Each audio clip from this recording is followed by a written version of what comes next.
Poole's produce in Rapides Parish is probably best known for its tasty tomatoes. However, because a long and harsh winter has delayed the maturity of harvestable tomatoes, it's now a waiting game. TWILA's A.J. Sabine now shows us how a late spring is making for an even later spring tomato.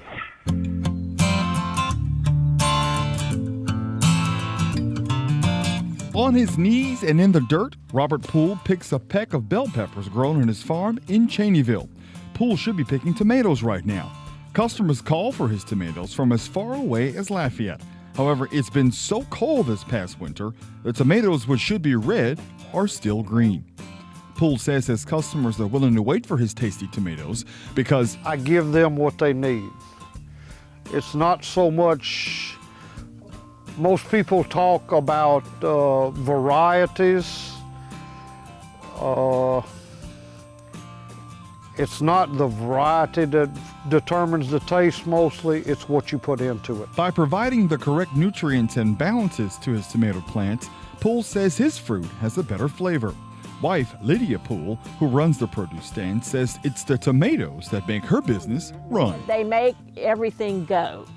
Like if I have tomatoes and everything else, they generate to the tomatoes and then they buy everything else also. And the corn is that way too. It's kind of hard to see them. It's the 1st of May, and ordinarily Poole should be harvesting about 400 to 500 pounds of these tomatoes each and every day.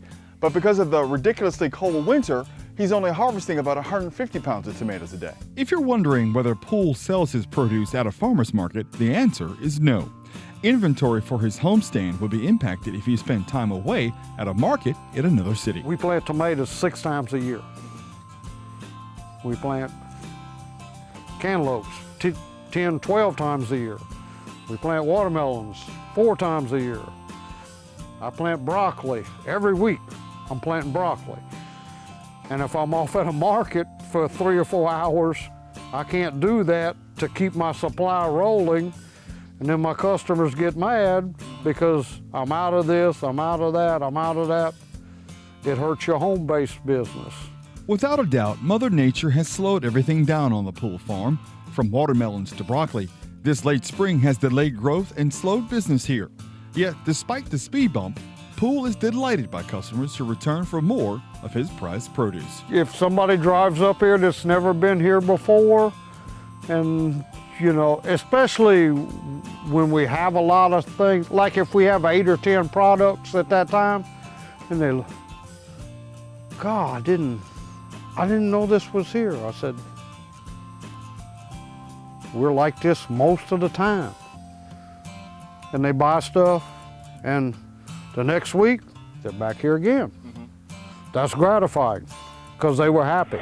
Robert and Lydia Poole transitioned into the vegetable business after growing cotton for many years. The Pooles grow a litany of vegetables and melons on 13 acres on their farm in Cheneyville. For more information about Poole's produce or even directions to their farm, you can log on to our website at twilatv.org.